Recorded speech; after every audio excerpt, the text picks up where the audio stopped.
രവീന്ദ്ര മാഷെ ആദരവോടെ ക്ഷണിക്കുന്നു. പുസ്തകം ഏറ്റുവാങ്ങുന്നത് അക്ഷയ കെ.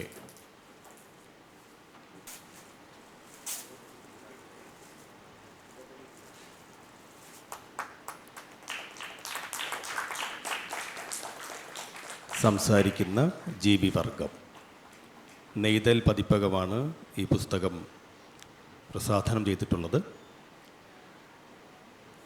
നന്ദി രവീന്ദ്ര മാഷ്.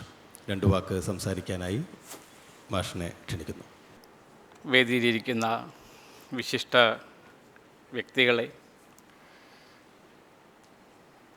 സദസ്സിലിരിക്കുന്ന ഏറെ ആദരണീയരായ ഒട്ടനവധി ആളുകളുണ്ട്. ഞാൻ പേരുകൾ പറയാത്തത് വിട്ടുപോകുമോ എന്നുള്ള ഒരു ഭയം കൊണ്ടാണ്. കാലിക്കറ്റ് സർവകലാശാലയെ സംബന്ധിച്ചിടത്തോളം നമ്മുടെ മലയാളം ഡിപ്പാർട്ട്മെൻറ്റ് ഏറെ പ്രശസ്തമായ ഒരു ഡിപ്പാർട്ട്മെൻറ്റാണ്.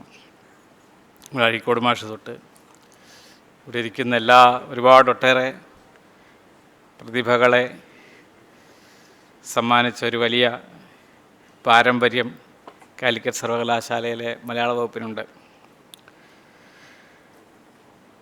അതിലേറ്റവും ഒരുപക്ഷെ നമ്മൾ സാധാരണ രീതിയിൽ ഇപ്പോൾ ഒരു നോവൽ എഴുതുന്നയോ സാധാരണ രീതിയിലൊരു നിരൂപണ ഗ്രന്ഥങ്ങളിലൊക്കെ വ്യാപരിക്കുന്ന ആളുകളെക്കാൾ ആഴത്തിൽ വ്യാപരിക്കുന്നൊരു മേഖലയാണ് ഭാഷാശാസ്ത്രം എന്നുള്ളൊരു സാധാരണ കാരണം അത്തരം മേഖലകൾ വർക്ക് ചെയ്യുന്ന ആൾക്കാരെ കൂടുതൽ അറിയില്ല. ആ മേഖലയിൽ വർക്ക് ചെയ്യുന്ന ആളുകൾ മാത്രമേ അറിയുള്ളൂ. ജനറൽ പബ്ലിക് ഒരു പക്ഷേ അത്രയേറെ അറിയാൻ സാധ്യതയില്ലാത്തൊരു മേഖലയാണ് ഈ ലിംഗ്വിസ്റ്റിക്സ്, ഭാഷാശാസ്ത്രം എന്നൊക്കെ പറയുമ്പോൾ. ഭാഷയിലെ ശാസ്ത്രജ്ഞന്മാരാണ് അവർ എന്ന് തന്നെയാണ് നമ്മളതുകൊണ്ട് ഉദ്ദേശിക്കുന്നത്. ഇപ്പോൾ മലയാള സർവകലാശാലയെ സംബന്ധിച്ചിടത്തോളം പ്രൊഫസർ TB വേണുഗോപാൽ പണിക്കർ, അദ്ദേഹം ഏറെ അറിയപ്പെടുന്ന ഒരു പണ്ഡിതനും അധ്യാപകനായും വ്യത്യസ്ത മേഖലകളിൽ സമൂഹത്തിൻ്റെ പല മണ്ഡലങ്ങളിലും ഇടപെട്ട ഒരു വ്യക്തി എന്നുള്ള രീതിയിൽ എനിക്കിവിടെ ഇരിക്കുന്ന ഈ സദസ്സിൽ കാണുമ്പോൾ തന്നെ നമുക്കതിൻ്റെ ആ ഒരു ആഴം മനസ്സിലാക്കാൻ കഴിയും. കാരണം പണ്ടുണ്ടായിരുന്നവരെല്ലാവരും പലരും ഇവിടെ മിക്കവാറും പേരൊക്കെ ഇവിടെ ഉണ്ട് എന്നുള്ളത്.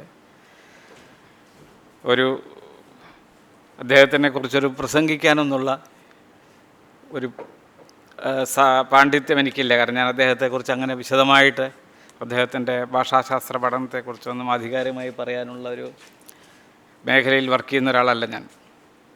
പക്ഷേ വേണുഗോപാൽ പണിക്കർ സാറെ ഞാൻ പലപ്പോഴും കണ്ടിട്ടുണ്ട്, ഇടപഴകിയിട്ടുണ്ട്. എപ്പോഴും വളരെ ആ പുഞ്ചിരിയോടുകൂടി വളരെ ലളിതമായി സംസാരിക്കുകയും ഏറ്റവും ലളിതമായ രീതിയിൽ ഇടപഴകുകയും സ്നേഹത്തോടെ സംവദിക്കുകയും ചെയ്യുന്ന ഒരു നല്ല മനുഷ്യൻ എന്നുള്ള രീതിയിലാണ് ഞാൻ ഈ പരിപ്രേക്ഷ്യങ്ങൾക്ക് പുറത്ത് വേണു സാറിനെ ഞാൻ കാണുന്നത്.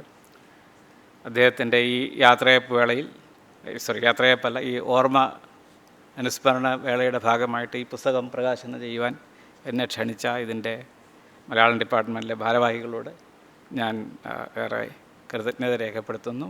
നന്ദി, നമസ്കാരം.